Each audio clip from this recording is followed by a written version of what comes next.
basically what we did today is we came in and took the message that the Senate sent us and said that we'd like to go to conference, just like they said a week ago.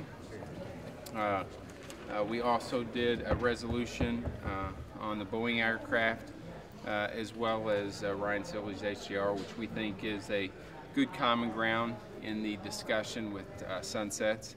Tim, do you want to, and Shane, do you want to add anything before we open it up for questions? No, that's good. Obviously, I've had some questions about the primary election bill, and we filed that yesterday because we're hearing from taxpayers. They don't want to have their money wasted if we're not going to actually move the primary date and the result that comes from that. Tim?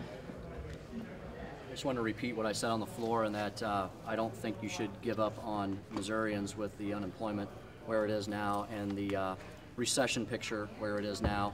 The governor asked us to come in and complete a call pursuant to certain guidelines. We had an agreement to do that back in the summer. That agreement was changed. The House did not give up. Various provisions were sent to us, and the House continued to not give up and continued to try and work. And I feel that you do not give up until that last step is reached and shows that you're at a stalemate. Conference is the last step. I don't understand why you would stop working on a piece of legislation as important as this until the end is absolutely reached. And I think if there was any criticism of the House as somehow, being the problem in this matter, I think all you need to look at is that elections bill. We had nothing to do with that elections bill. In fact, when we sent it over, we were focusing on a totally different subject. We were trying to move the primary date itself, so the primary would still be binding, and we sent that over there with an appropriate primary date. The Senate filibustered that and stalled that to the point where they missed the deadline, so the only option is to either have a $7 million straw poll beauty contest that is not binding on anybody and penalizes both parties in sending their delegates to their national convention, which is not at all good for the folks back home who work so hard on these issues, or to cancel it, save the state $7 million, and then we can try again in the next cycle of 2016 if we want to move the primary back. Missouri was a caucus state until 2000. We still do caucuses. It's just now we have a primary that is binding on those caucus nominees. This year, that was not going to be the case. There was absolutely, positively no reason to have the primary vote this year other than to waste taxpayer money in the tune of millions. I think we were all shocked when the Senate tied 16-16. Two of their members were missing. They were not able to break the tie, and Missourians once again lose due to that action. And that is something the House was not involved with whatsoever.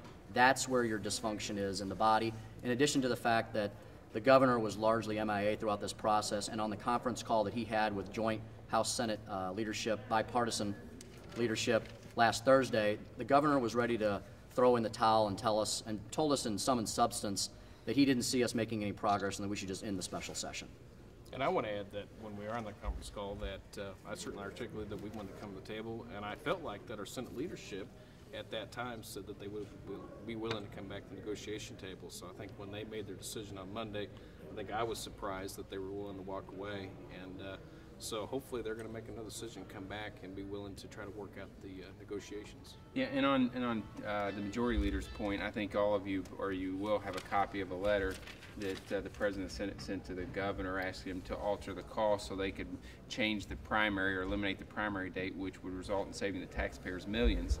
So the fact that they weren't able to get it done is an acknowledgement that they just wasted the taxpayers millions of dollars. And so as the majority leader said, we didn't have anything to do with that. So be happy to answer any questions. It hasn't been that long since the Speaker of the House said, we don't want to go to conference. What changed? Well, I think what happened is, if you remember in that discussion, I didn't just say that. I said that because we felt like we could work out any differences, make those differences on the House floor, and then send it to them. Then the President of the Senate was insistent, hey, we need to go to conference, we need to let the process play out. So we're like, okay. So we didn't try to make the changes that we thought we could to eliminate going to conference, which would save the taxpayers money. But we sent it to him. He said he wanted to go to conference. He told all of you that he wanted to go to conference, and then decided he didn't want to go to conference. And so I would just ask him to probably take his own advice and let the process play out. Is there enough time to get anything done with just a week and a half to go? Well, I mean, I think if you've got willing parties that want to negotiate. I mean, you guys don't take my word for it. Look at the bill. I mean, we came into a special session on the deal that the House has kept every portion of the deal that we said we would, and we sent them a bill that was almost, I wouldn't say identical, but when you came down to what we're willing to agree to, because I know we made changes, very, very similar to what they wanted. We just need a partner that wants to negotiate. But the sunsets were part of the deal. You just said you kept every part of the deal. Well, yeah, I mean, whenever you make a deal, there was a global deal on a lot of different issues. I think the House is pretty clear that we have a problem with sunsets, but we could agree to sunsets if you have an MHDC reform, if you had DED reforms, if you had caps at a certain level, if you had Aerotropolis at $360 million. It was part of a global deal. Now, what the Senate did is they took almost all the provisions that we all liked out, inserted some provisions that they knew we didn't like Compete Missouri, and then said, oh, by the way, you needed to live up to your end of the deal. I mean, Virginia, you honestly can't say that's how the process should work. You can't cut a deal with somebody, take everything that they like out, make some provisions worse, and then say, oh, but you need to live up to your part of the deal. No, they broke the deal. Because I called Rob Mayer and said, hey, if you want me to send you back over the deal, we can do it. Tim and I both told him in his office, hey, we'll have to work to get the votes, but we can get the votes to send the deal over. He said, no, can't do it. So the House never once broke one provision of our deal, period. When's the last time you and President Pro Tem Mayer actually discussed this, other than on a conference call? Golly, I guess it's probably been over a week ago. But the problem is discussing stuff with the President Pro Tem of the Senate is not sufficient enough. I've learned that, okay? If you're going to have to deal with the Senate, you might as well have a conference call with 34 senators on the phone, because clearly cutting a deal with the leader of the Senate doesn't really mean anything. Well, but isn't part of that, though, because you as Speaker of the House have power over your caucus in ways that the Senate President does not have? No, I would say that, and you can ask the minority leader, I would say that whenever we were in the process of negotiating the deal, I didn't leave people out in the cold. I sat down and talked with our budget chair, with our members of leadership. I called the minority leader, said, here's the deal, what do you think? Because I wanted to do my due diligence and cover all bases to make sure that whenever I go to the Senate and say I can do this, I know I can do it. And my job isn't to check and make sure that he's doing his job with the Senate. Clearly, there was a lot of senators that he didn't contact and didn't clear with. And that's not the House's fault, okay? It's not the House's fault. And, I can't help that he didn't do his job on that. Isn't this really, though, an internal fight among Republicans? No, I mean, clearly, you saw the vote. It was 131 to 17 on sunsets. We had almost every Democrat, or a big portion of the Democratic caucus, say the way the Senate acts right now, sunsets are not acceptable. So if you want to try and paint it as an inter-caucus, inter-Republican fight, that's not actually truth, because you heard Chris Kelly today. He's no Republican, okay? No, that's incorrect. Mr. Tilley, yes.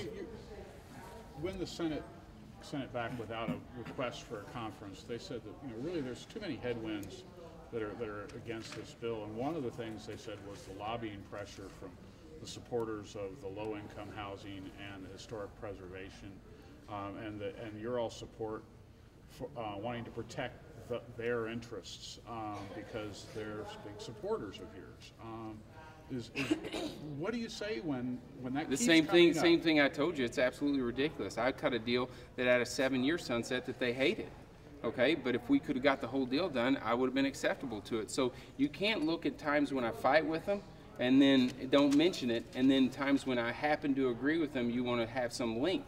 Rudy, for some reason, you're stuck on that, but you ignore the facts. So would you agree the facts are that I flew around the state and agreed to a 7-year sunset as part of a global deal? Would you also then agree that they didn't like that?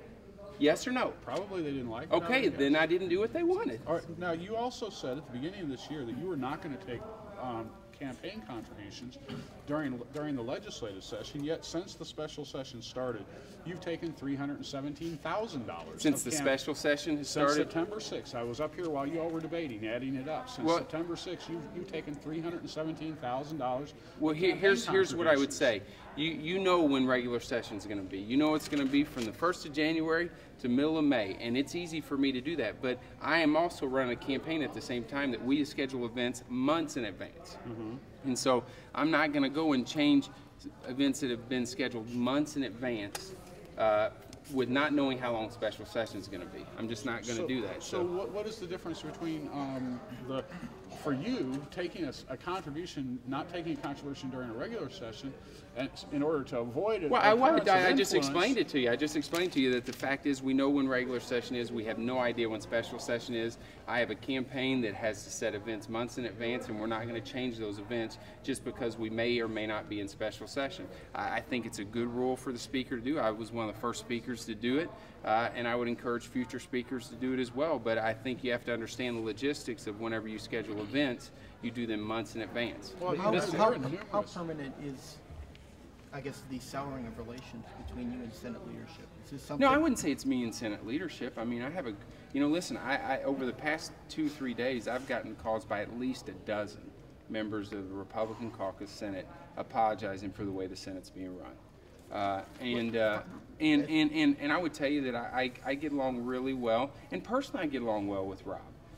But I think to agree to a deal, to drastically change it, and then claim you want conference and then not willing to go to conference, I just think it's pretty tough for the House to deal with that. You and several folks have said part of the problem is that 1 or 2 senators can filibuster a bill to death. No, we haven't said that. It's occurred. When we talked with Senator Mayer the other night, he said, but the speaker can kill a bill, or the floor leader can kill a bill, suggesting that the same kind of bill-killing power exists in both chambers. Yeah, but there's 2 of us, really, in the House, really only 2 people can actually kill a bill, because the reality is if a chairman wants to kill a bill but the speaker wants it, there's ways that the speaker can get the bill out of his committee. The majority leader and the speaker are really the only 2. There's 34 of those in the Senate, and the resolution that Representative Sylvie has would prevent the speaker and the majority leader from killing it as well. So just like I don't think that one person should hold one bill hostage for another issue, I don't think it should happen in the House as well. 2, here's a perfect example. Look at the special session. What bills have the House held hostage by not getting other bills done? 0. We sent them 3 bills. They passed none of them. They sent us 3. We passed all 3 of them.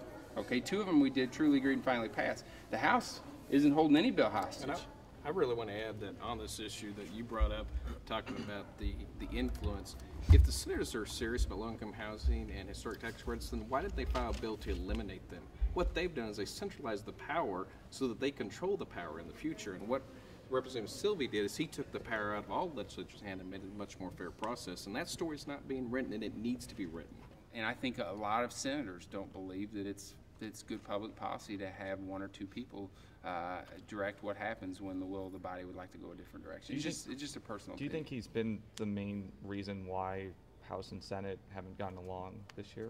No, I don't think so. I mean, my experience is I can't pinpoint a time that Jason Krause ever lied to me or anything. So, no, I don't think so.